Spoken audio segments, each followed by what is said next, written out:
Selamat pagi Pak Bakti. Pada kesempatan kali ini saya akan menjelaskan mengenai bab 6.2 tentang bootstrap dan resampling.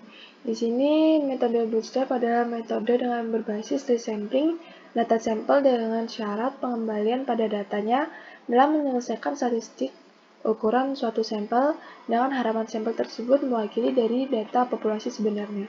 Biasanya ukuran resampling ini diambil secara ribuan kali agar dapat mewakili data populasi. Jadi untuk ada algoritma umumnya X1 hingga Xn, untuk sampel aslinya X1 hingga Xn bintang.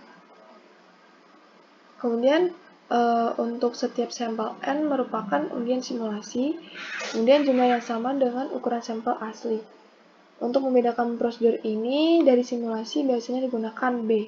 B itu simbol dari bootstrap dengan jumlah sampel yang disimulasikan, sehingga dapat ditulis X1B hingga XNB. Kemudian di sini ada bootstrap non-parametrik. Gagasan bootstrap non-parametrik adalah menggunakan metode transformasi terbalik dari Fn, fungsi distribusi kumulatif empiris. Jadi ini ada gambarnya. Karena Fn adalah step function dari turunan Fn ini, Fn-1 dengan nilai-nilai X1 hingga Xn, sehingga didapatkan sebagai berikut. Kemudian ini untuk grafik lebih jelasnya. Di sini ada menggunakan R ini. Untuk yang kedua, presisi bootstrap, bias, standar deviasi, dan MSE. Di sini untuk ringkasannya ada population definition, bootstrap approximation, dan bootstrap symbol.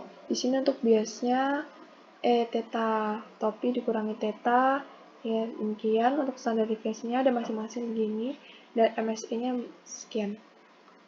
Kemudian di sini ada untuk contoh menggunakan data direct sampling menggunakan R, sehingga diketahui untuk tabel outputnya demikian. Untuk D-nya 4.000 hingga 18.500. Jadi ada estimasi NP-nya untuk bias, standar deviasi, kemudian di sini ada normal selang kepercayaannya 95% CI, untuk batas atasnya demikian. Nah, untuk data di atas ini, misalkan D-nya 14.000, estimasi non-parametriknya LR-nya 0,97. Ini memiliki perkiraan biasnya 0,0018, 0,0016, dan standar deviasinya 0,00701. Jadi ini mungkin menerapkan estimasi bias ke estimasi asli untuk memberikan estimator yang dikoreksi bias. Nah, biasanya ilustrasi ini tuh biasanya kecil sehingga koreksi semacam ini tidak relevan. Kemudian di sini juga ada contoh berikutnya. Pertimbangkan sampel X-nya X1 hingga Xn ada rata-rata mu. Jadi memperkirakan EXP mu. Di sini menggunakan R, ini data X-nya, sampelnya. Kemudian di sini kita menghitung 19,13. Kemudian ada teorema limit pusat juga, rumusannya mu untuk sigma 2 per n, dimana ini tuh varians dibagi n. Kemudian ada fungsi pembangkit momen normalnya ini exp mu ditambah varians dibagi 2n. Jadi theta topi 2-nya xp rata-rata dikurangi sigma varians topi per 2n. Kemudian ini ada menggunakan R, hasilnya 18,7. Kemudian di sini ada peningkatan dengan deret Taylor Gx bar, fungsinya demikian. Jadi untuk alternatifnya, untuk theta 3-nya 1 per B ini bootstrap sigma B sama dari 1 hingga B X EXP X bar B bintang.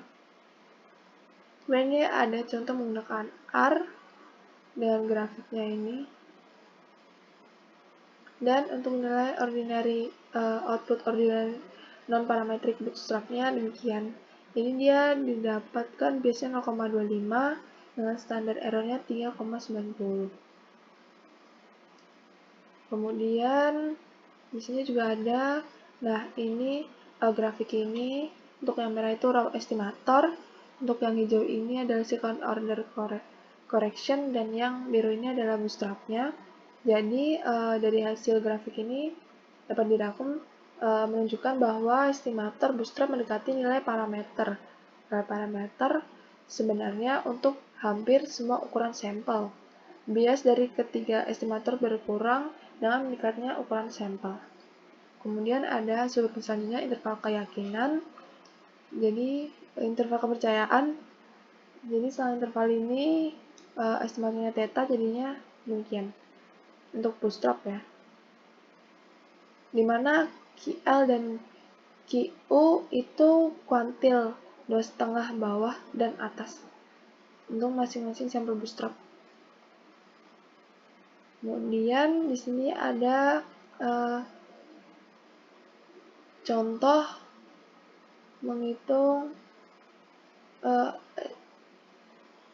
untuk melihat bagaimana interval kepercayaan bootstrap bekerja dengan kembali ke klaim otomatis cedera tubuh yang dipertimbangkan di contoh sebelumnya tadi. Alih-alih rasio eliminasi kerugian, misalkan ingin memperkirakan persentil ke 95 dari F pangkat 1 0,95 dengan ukuran. Jadi ini didapatkan seperti ini rumusannya. Kemudian dimasukkan di sini, dan ini ada cara yang untuk R pakai data yang sama, dan ini outputnya.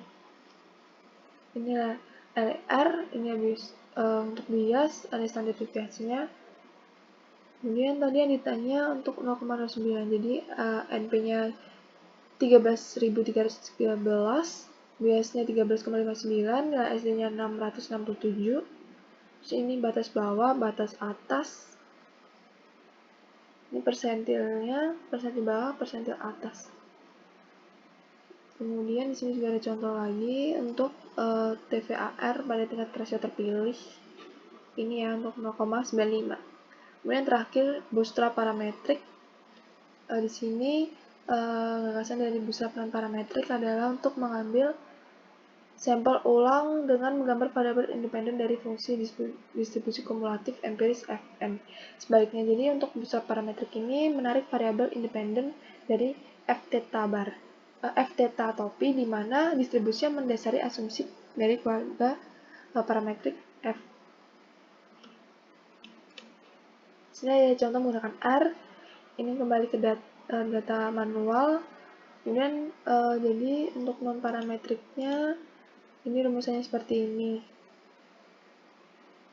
Kemudian di sini outputnya untuk rata-rata dan standar deviasi. Kemudian ini masih sama dan dihasilkan grafiknya demikian. Jadi garis yang L itu parametrik, yang merah itu non parametrik. Jadi grafik di atas membandingkan distribusi bootstrap untuk koefisien varians, yang satu berdasarkan pendekatan non-parametrik dan yang lainnya berdasarkan pendekatan parametrik dengan asumsi distribusi log normal. Kemudian ini ada contoh lagi pengamatan dari sensor bootstrap. Di sini kasusnya perkirakan parametrik dengan fungsi distribusi. Secara khusus kembali ke data awal tadi yang Derek itu, kemudian menyertakan 17 klaim yang disensor oleh batasan bijaksana. Kemudian di sini ada menggunakan R. Kemudian ini menggunakan bootstrap dengan Kaplan-Meier estimasi kuantil pada fraksi terpilih. Jadi ini outputnya. Jadi hasil pada tabel di atas konsisten dengan hasil untuk subsampel pada sensor tabel sebelumnya. Pada tabel di atas ini tercatat kesulitan dalam perkiraan kuantil pada pecahan besar karena penyensoran.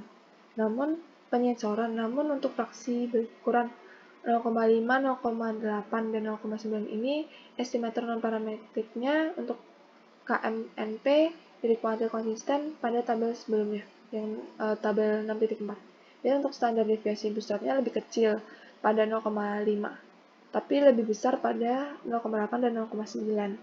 Analisis data tersensor yang dirangkum dalam tabel ini, tabel yang di atas ini menggunakan lebih banyak data daripada analisis subsampel tanpa sensor pada tabel sebelumnya, tabel 6.4. Tapi juga mengalami kesulitan dalam mengekstraksi informasi untuk kuantil besar. Demikian presentasi dari saya, terima kasih.